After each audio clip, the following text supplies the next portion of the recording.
So what is going on, guys? This is Ryan here. And this is other Ryan here. Hey everyone, Razbebski here. What's going on, guys? Dorko here. And welcome back, guys, to another episode of Theory Thursday. So this is going to be the big episode, guys. This is going to be talking about the cancelled, leaked teaser image on scottgames.com. If you brought in this, I'm sure you guys all know there's a big article in the background. There's a lot of debate as to whether this is in the past, present, and also the things inside of it. So we're going to be looking into that and exploring all the possibilities in this episode. So the first section we're going to be talking about here, guys, is does the text in the background of this leaked teaser image talk about the beginning, the middle, or the end of the sister location game? A lot of people are very split between what this might be referring to because, of course, you know, it makes sense that maybe it gets closed down at the end of the day, or does this happen before or maybe partway through? What do you guys think on this one?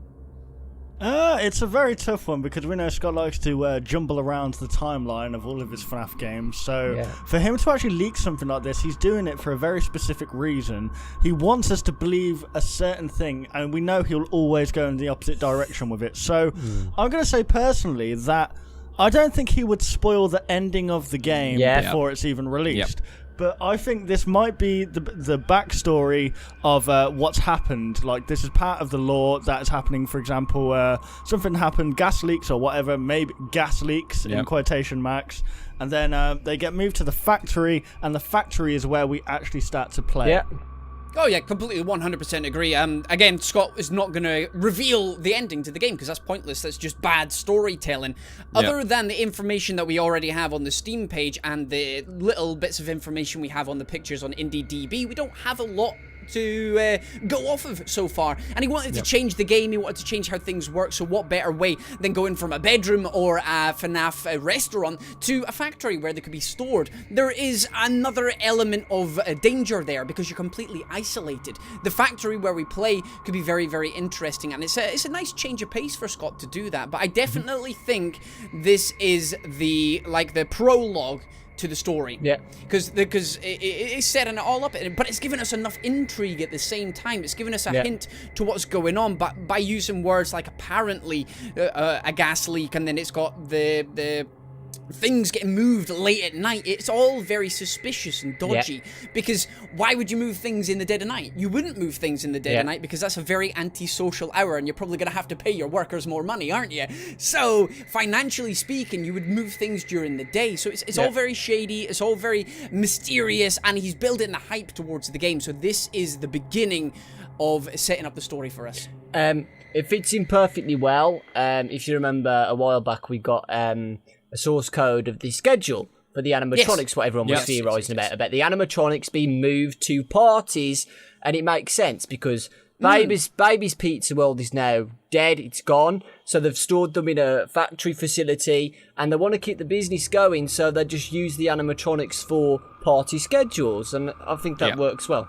Yeah, it makes logic sense, and the way this kind of feels like it's written as well is definitely something you'd read in the news article, and we know these to be like a big impacting thing. I mean, the first three words in other news, that kind of sells the story, but when it says things like one local is quoted saying, and it goes into all this, I think this is to set the scene. Like we've said from the beginning, this seems like a warehouse. It doesn't seem quite right to be an establishment, too metal.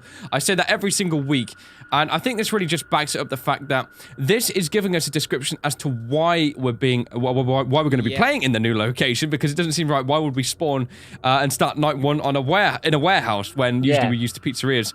This is the backstory. The fact that it says at the end as well, there is no comment yet from the local entrepreneur who financed the project, or the venture even. It shows that's where Scott's not quite telling us all of the details about whatever happened here.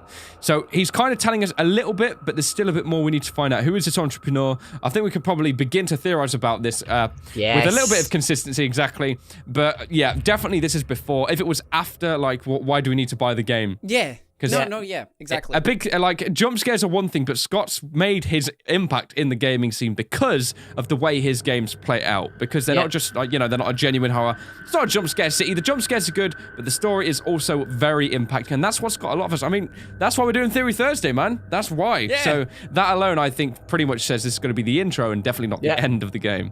Definitely. It goes along, as Docker was saying, to do with the source code that we had before, with it being available and stuff. It sets backstory to that, because when we were looking at it, it made no sense. Exactly. Why would you hire out animatronics when you could go to the pizzeria itself? It doesn't seem...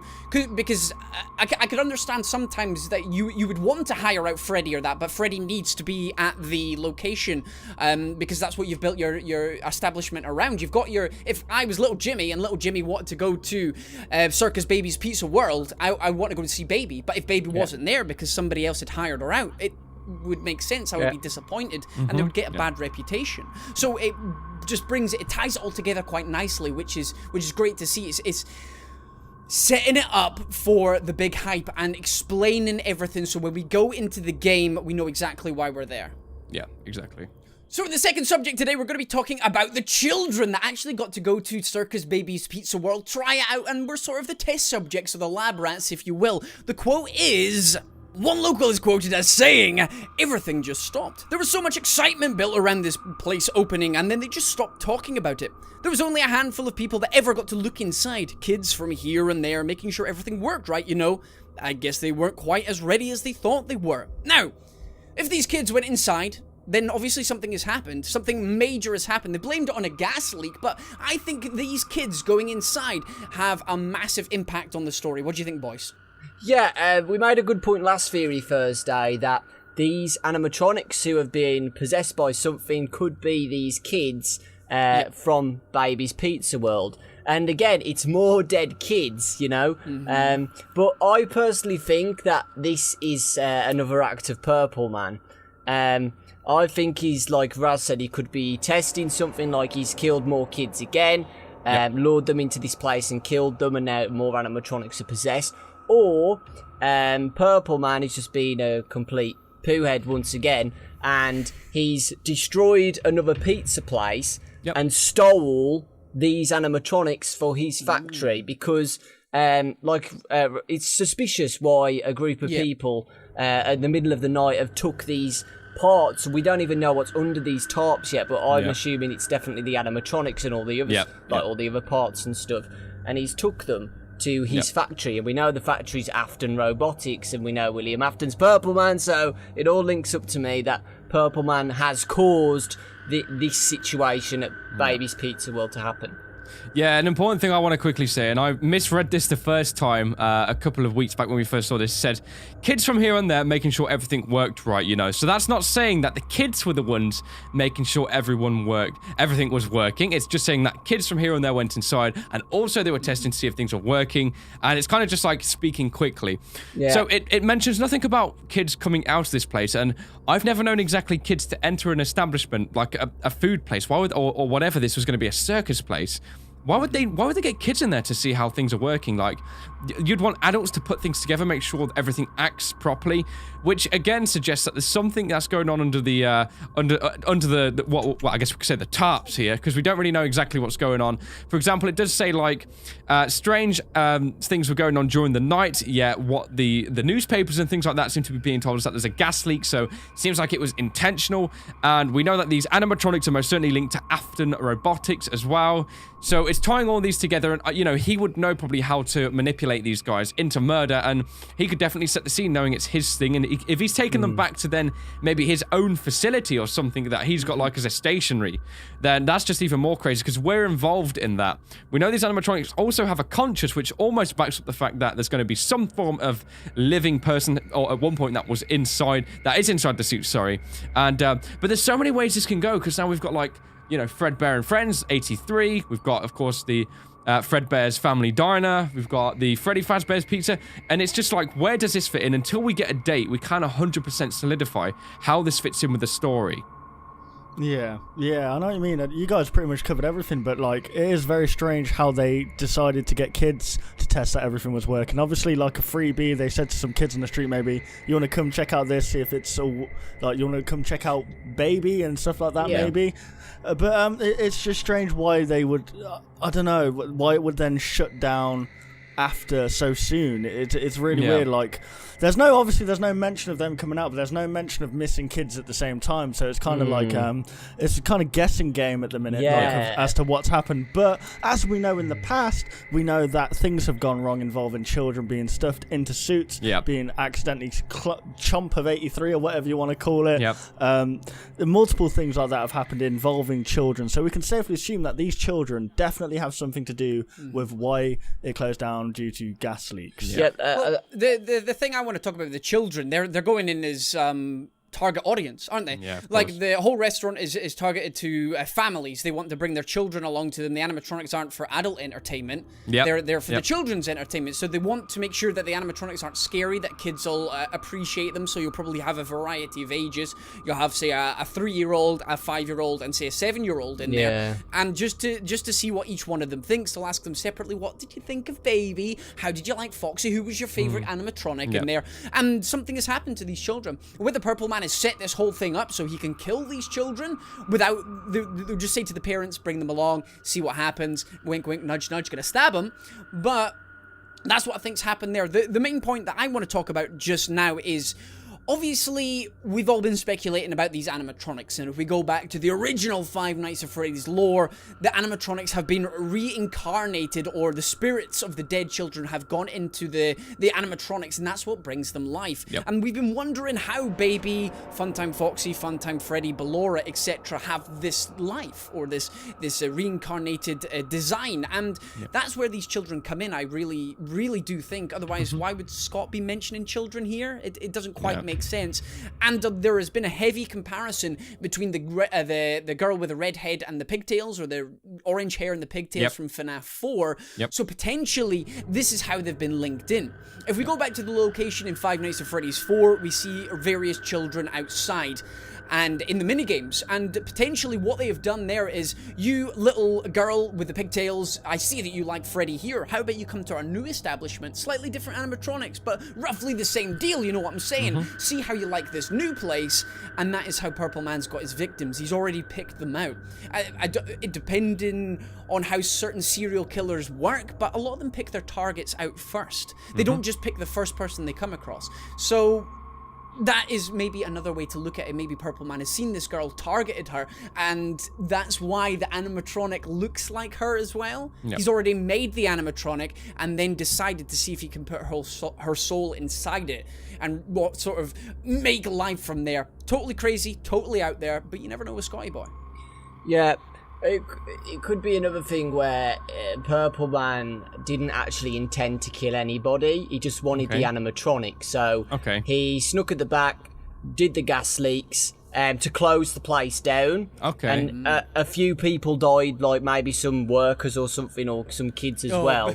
A few people died. Yeah, but he just wanted the animatronics, which is why he took the animatronics from that place in the middle of the night. He didn't give a crap about anybody who died. But the thing is that the news article doesn't say that anybody's died, or it doesn't say, like, they've just said it's a gas leak. They haven't said, the kids who went in have died, the employees died, or something like that. I just want to make a point as well.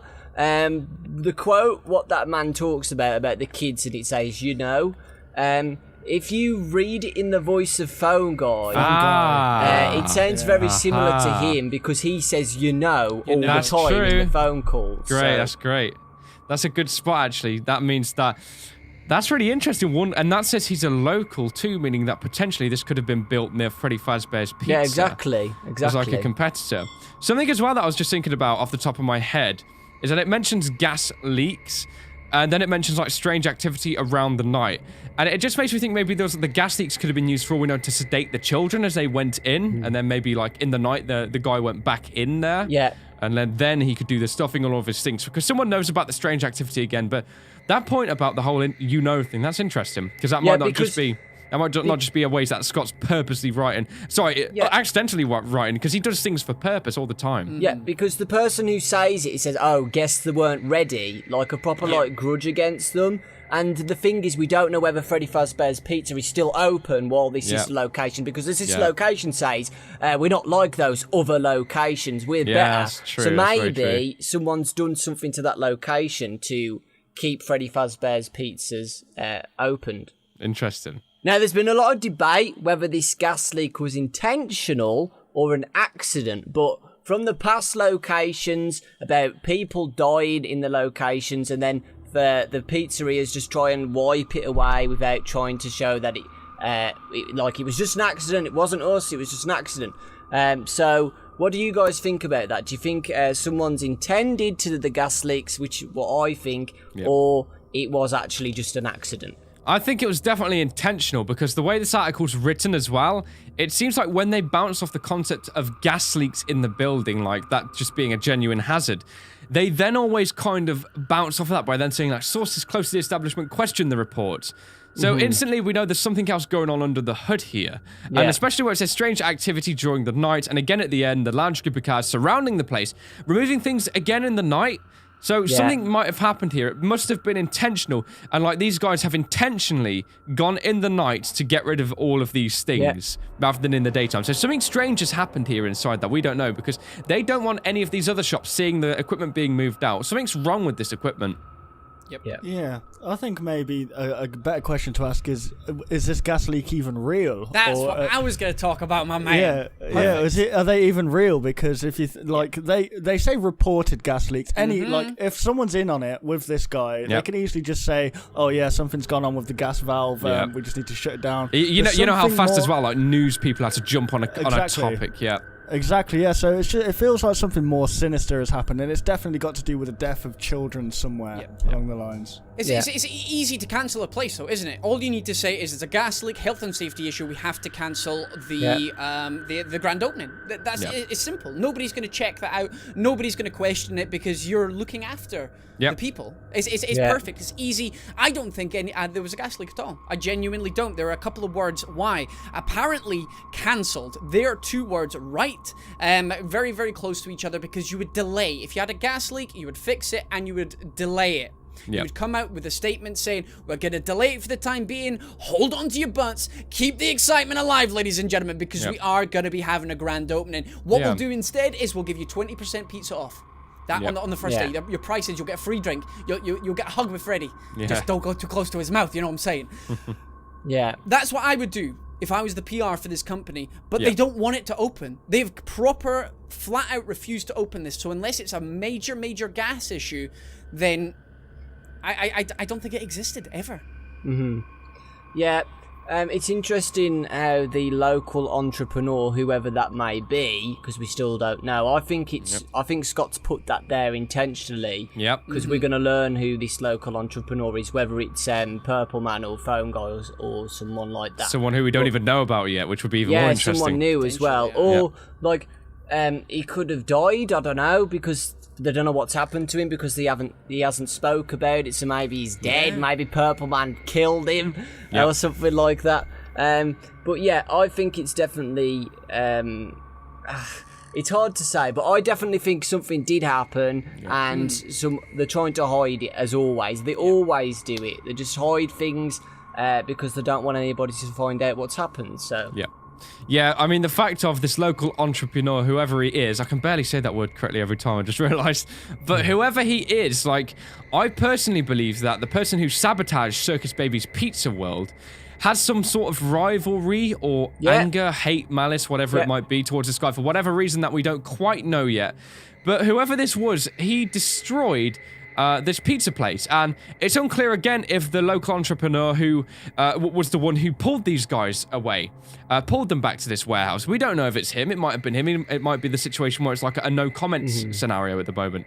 So, you know, this local entrepreneur might be the person who owns the warehouse for all we know, and then it might turn out to be a familiar face along the line. But, you know, as of now, it's just a local entrepreneur. We don't know exactly who it is, and we're not going to until Scott puts more teasers out. So final thing on the gas leak that I want to talk about is it says there is a 10 across the street. Now, if this is in a city, then the street is not going to be a massive one, and if there's a suspected gas leak, the fire department will corner off a large section, especially because this restaurant is probably going to be quite a large establishment. So a gas leak would see emergency services all around. So it wouldn't be just an apparently or suspected gas leak, it would be a confirmed one, because they would evacuate a lot of people, because that's a big dangerous thing. All it takes is one person to walk past with a cigarette and the whole street's gone up, baby, you know what I'm saying?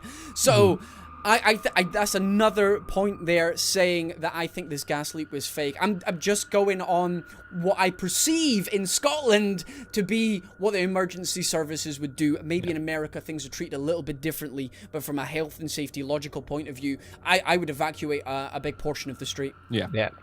So there we have it, guys. That was another Theory Thursday. A really good discussion for this one. And actually, there's a lot of debate. It still feels like there's some things left untouched with this teaser, which is interesting. There's so much we can go and really delve into the story. But we know Scott, he likes to tease things generally on a Thursday. So, hey, maybe there'll be more answers to this or maybe more questions knowing Scott until the game's released. But guys, it's been a good episode. And thanks everyone for watching as well. Yeah, if you guys did enjoy, want to leave a like rating down below, and if you're new to the channel, want to subscribe to all of our channels also. Well, Raz and Door codes, they will be in the description down below for more Theory Thursday and indie games. Absolutely, and always, guys, be sure to share your theories down in the comment section down below so we can have a look at those and maybe choose one for the following week. But thank you guys so much for watching this video. We all, of course, hope you did enjoy. And we will all, of course, see you on the next one. Goodbye, guys. Want to see even more content from us? Consider liking and subscribing to ensure you'll see all content in the foreseeable future. And hey, why not check out our past 2 videos?